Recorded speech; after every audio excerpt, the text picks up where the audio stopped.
Italian literature is written in the Italian language, particularly within Italy. It may also refer to literature written by Italians or in Italy and others spoken in Italy. Often languages that are closely related to modern Italian. It begins in the 12th century when in different regions of the peninsula the Italian vernacular started to be used in a literary manner. An early example of Italian literature is the tradition of vernacular lyric poetry, performed in Occitan, which reached Italy by the end of the 12th century. In 1230, the Sicilian school is notable for being the first style in standard Italian. Dante Alighieri, one of the greatest of Italian poets, is notable for his Divine Comedy. And lastly, Renaissance humanism developed during the 14th and the beginning of the 15th centuries. The Divine Comedy is a literary work of Dante Alighieri about a journey of himself towards God. It has 3 parts: Inferno, Purgatorio, and Paradiso. Each part consists of 33 cantos. Such division reflects the medieval theology specific to Christianity. The purpose of Dante's Divine Comedy was to show people the horrors their souls would go through if they did not obey God's laws. In this story, Dante was lost in a forest, confused and does not know how he got there. In the forest, he sees a mountain nearby and tries to climb it, but his path is blocked by a lion, a leopard, and a wolf. A spirit of Virgil, an ancient Roman poet whose major work is titled Aeneid, comes to help him get through this obstacle and lead him through Inferno and Purgatorio to heaven. Virgil is a brave and courageous soul. He represents human reason and wisdom acquired throughout the ages. On their journey through Inferno they meet many beasts and scary creatures, but Virgil stands up to each and every one of them. He is also incredibly smart and intelligent. He can trick any creature into helping them because he is a gifted speaker. He is a good friend as he supports Dante and comforts him when he feels scared or uneasy about the challenges he faces throughout Inferno and Purgatorio. Virgil understands that Dante and his fate are dependent on him. Despite this, he is fair to Dante, scolds him when he gets too soft, and pities the sinners a little too much. He encourages him to be strong and brave. Virgil was sent to help Dante by Beatrice, his beloved.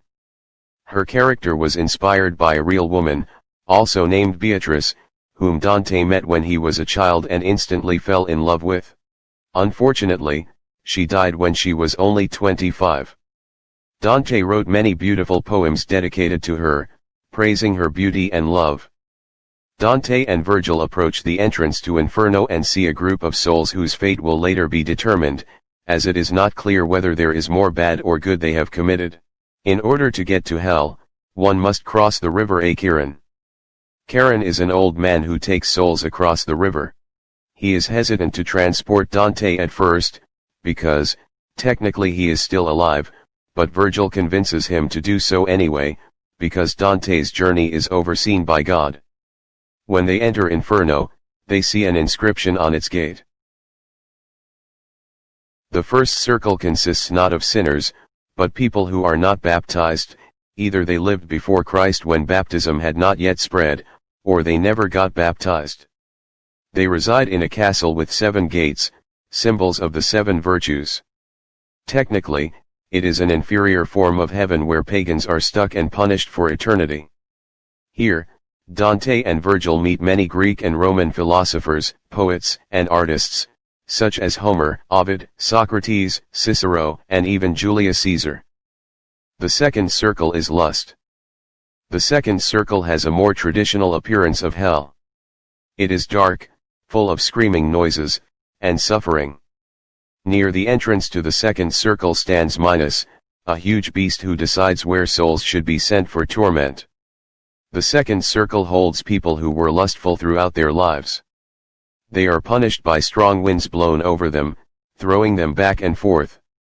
These winds symbolize the restlessness and instability of people guilty of lust. Dante and Virgil notice many people of Greek and Roman antiquity, mythology, and history such as Cleopatra, Tristan, and Helen of Troy. Among other sinners punished for lust, they meet the souls of Paolo and Francesca da Rimini, a couple condemned to hell for their adultery and numerous love affairs. The third circle of Inferno is gluttony.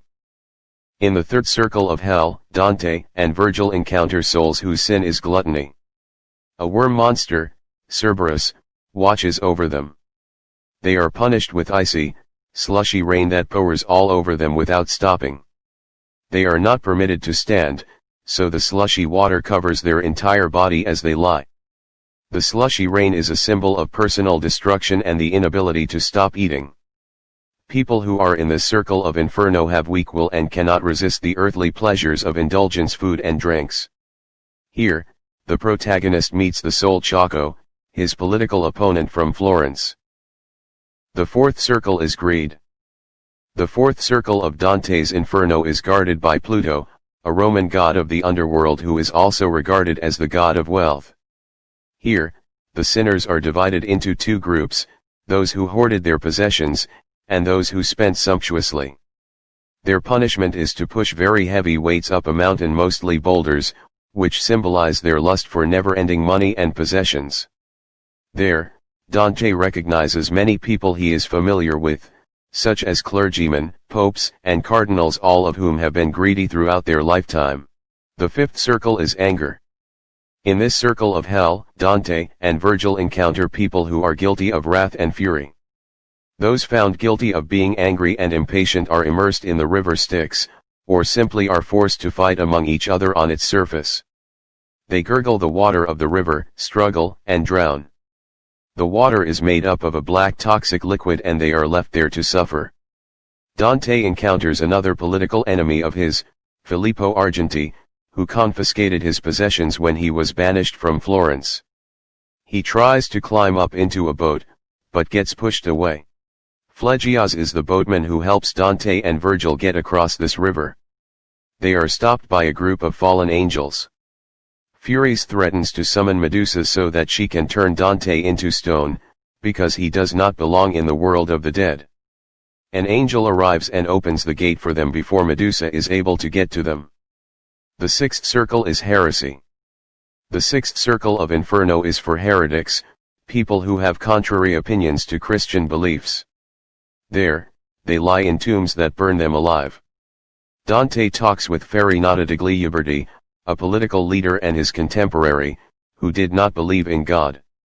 He also sees Epicurus, Holy Roman Emperor Frederick II, and Pope Anastasius II. The seventh circle is violence. The passage to the seventh circle is blocked by a minotaur half man, half bull. Virgil insults him, and the minotaur bursts into a violent outrage, letting Dante and Virgil sneak past him. The seventh circle of hell of Dante's Inferno is divided into 3 rings.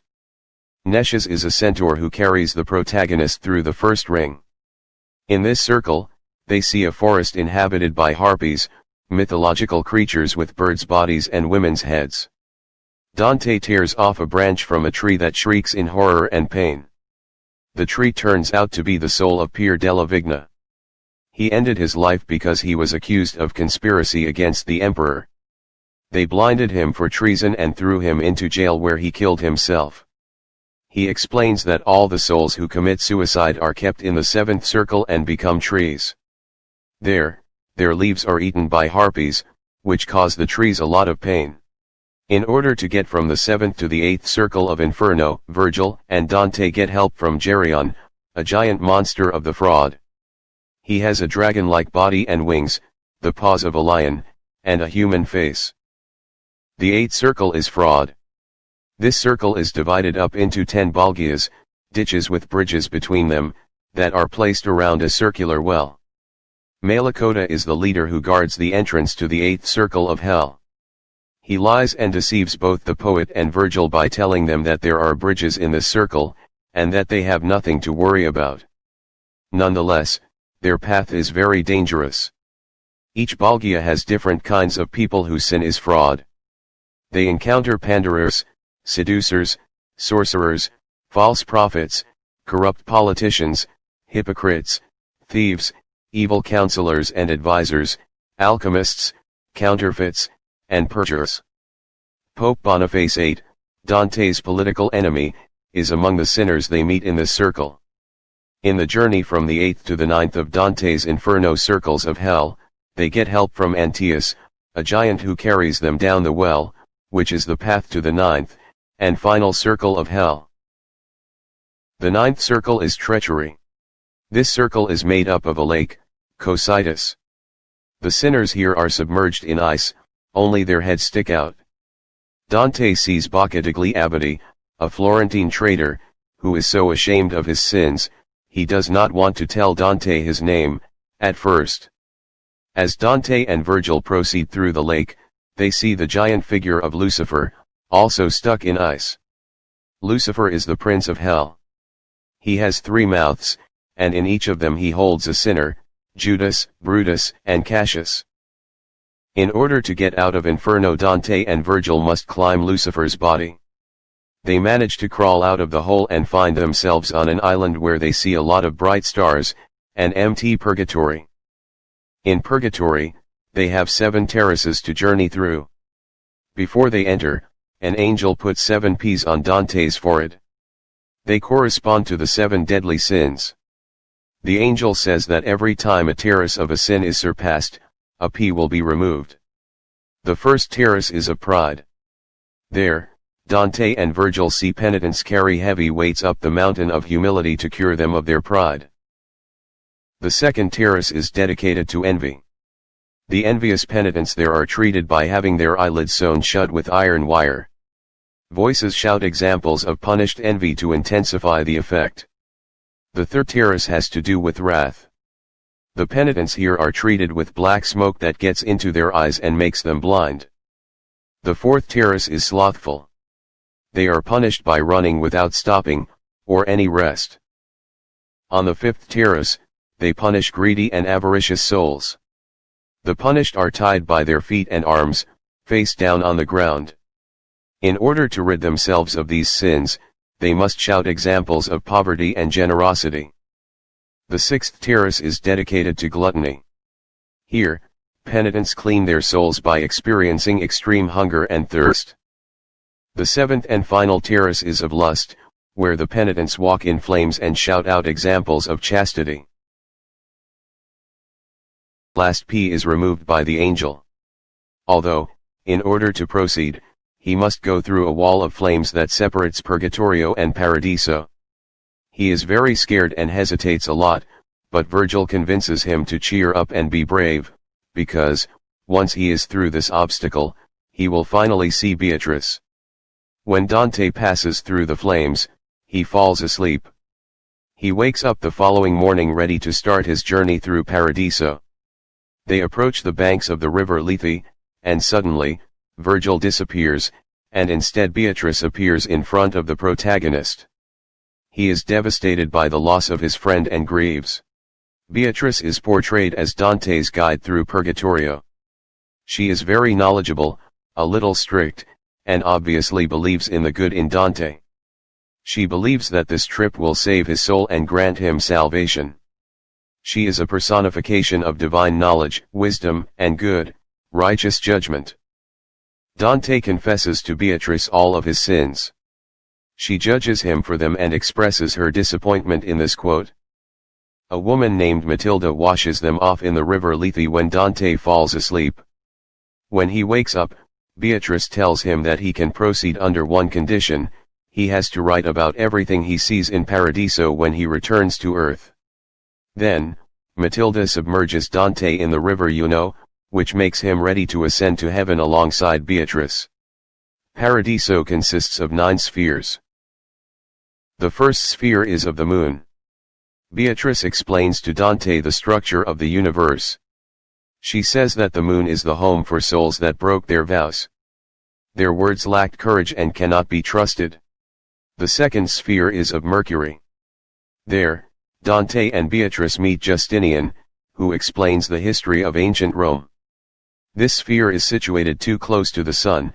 It represents those who did good deeds for fame and glory. The third sphere is of Venus. There, Dante encounters Charles Martel of Anjou. He talks to Dante about the importance of societal diversity and improving its function by the inclusion of people with different backgrounds. The fourth sphere is the sphere of the sun.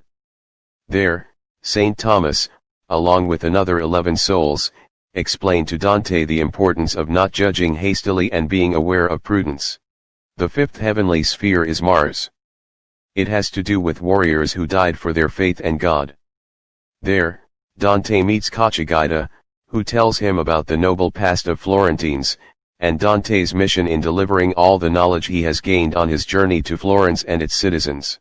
The sixth sphere is of Jupiter. It is a place of kings who display justice. A giant eagle speaks to Dante of divine justice and the rulers of the past, such as Constantine and Trajan. The seventh level of heaven is the sphere of Saturn. It is dedicated to those who live by temperance and pray vigorously all their lives. He witnesses people who climb up and down a golden ladder. Here, Dante meets Saint Peter Damian, who lectures him on corruption of clergy and predestination. They discuss the moral decline of the Institute of Church. The eighth level is called the fixed stars. Here, Dante and Beatrice find the Virgin Mary and other biblical characters, such as Adam, John, Peter, and James. They explain to Dante the complexities of heaven and Eden. The ninth sphere is known as the premium mobile. It is controlled by God specifically and therefore affects all the lower spheres accordingly. It is the place where angels live. Beatrice explains to Dante the story of the creation of the universe and angels' lives. They slowly ascend to Empyrean, the highest place in heaven. Once they get there, Dante becomes covered in light, and it allows him to see God and the Holy Trinity. After his journey has ended, Dante realizes that God's love is eternal. He now fully understands the mystery of incarnation. The answer is blessed upon Dante by God's hand, and now he fully grasps the complete picture of the world.